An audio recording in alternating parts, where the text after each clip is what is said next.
The other thing that's very important that a lot of business owners don't know is when you make 100,000 Rand for the month, SARS is not going to tax you on the full 100,000 Rand.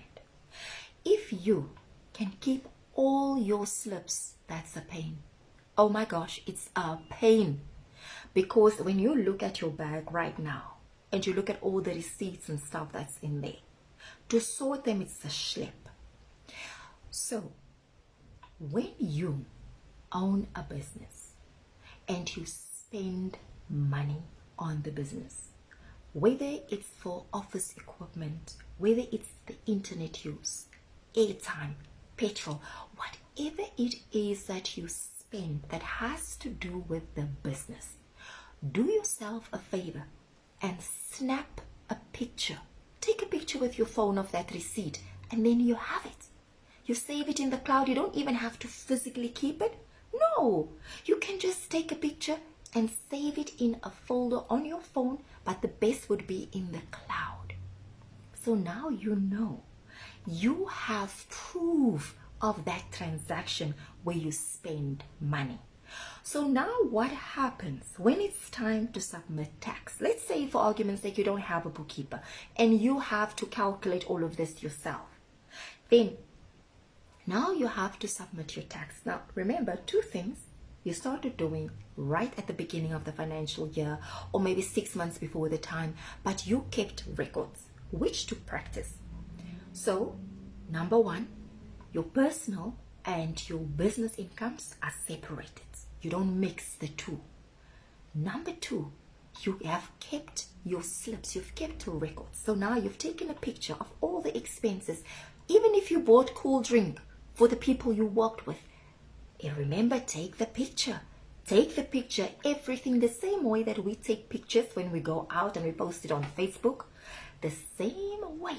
Take pictures of your receipts. Let it be your habit to capture that, because that's a memory that will serve you perfectly in the wrong time, in the long run. So now, remember you made 100,000 Rand every month. So if you calculate it at the end of the financial year, that's what 1.2 million Rand that you have made on paper, because you've made 100,000 Rand every month. Right? Your business was going good, and that's your income. And now you think in the back of your mind, I'm not going to do anything because SARS is going to take my money. How do you legally make it possible to pay less tax? Because SARS does not tax you on the full 1.2 million. SARS taxes you on your profits.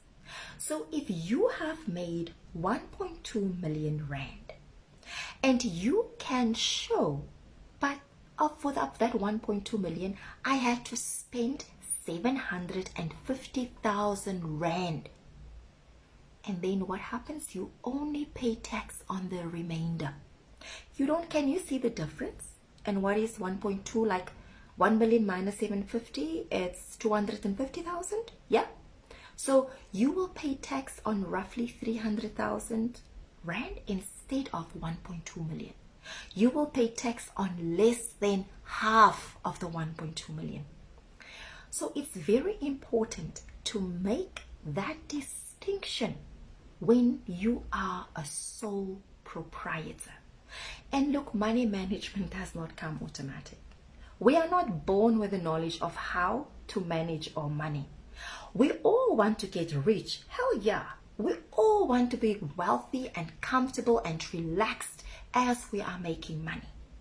But the thing that will take us from poverty to struggling to almost there, barely making it, and then finally seeing a profit, it's money management.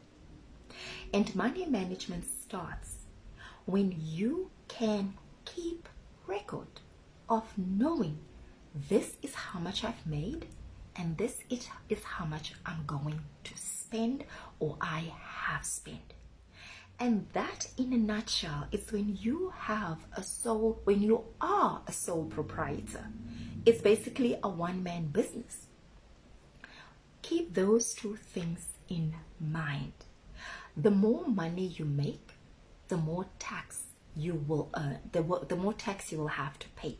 But you don't pay tax on what you've made. You only pay tax on your profits.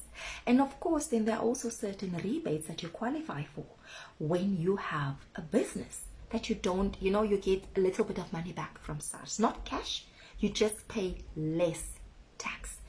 Another important thing about a sole proprietor is that you are legally responsible. When someone sues you, when you have a sole proprietor, they sue you as a person. They don't sue the business. You are responsible in your personal capacity. If anything goes wrong, you will be held liable personally. So say, for instance, for 5 years, you didn't pay tax as a sole proprietor.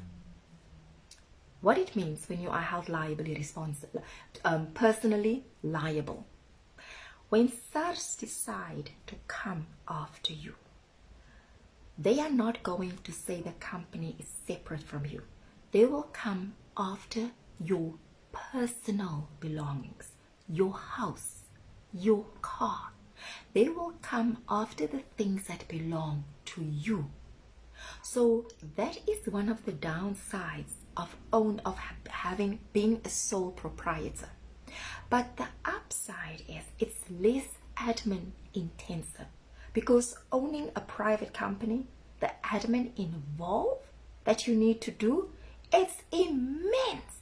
Being a sole proprietor, you need just the bank account in your name, and just to make sure that your tax affairs are in order. And then you run your business. You keep your records. You must have a system for your admin of the company and for your money side of the company. So that in a nutshell is when you have a sole proprietor, or if you are running or operating as a sole proprietor.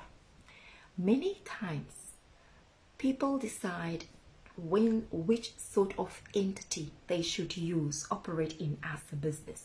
They only take tax into consideration, but there are other factors that you must consider, because remember, our tax laws, as we have seen over the past few years, they are very fluid. So when you decide, do I want to register my company or do I want to stay as a sole proprietor? There are other things that you must consider, like, do you want to grow your company? Then a private company would work for you. Or are you fine with just being a one-man business? And it suits you because you can manage things better. You operate much better. You have your fingers on the tab. You have that personal relationship with your clients. Because those are the reasons that you must consider when you want to move from a sole proprietor to a company. And also with the tax, it doesn't mean necessarily that when you register your company that you are going to pay less tax. But consider all these different things before you go and open a company. Before you go and rush to be part of the laws and legislation that's part of a private company. Operate as a sole proprietor if that works for you, if it suits your needs as a business person. And this is the one thing I've seen throughout the years.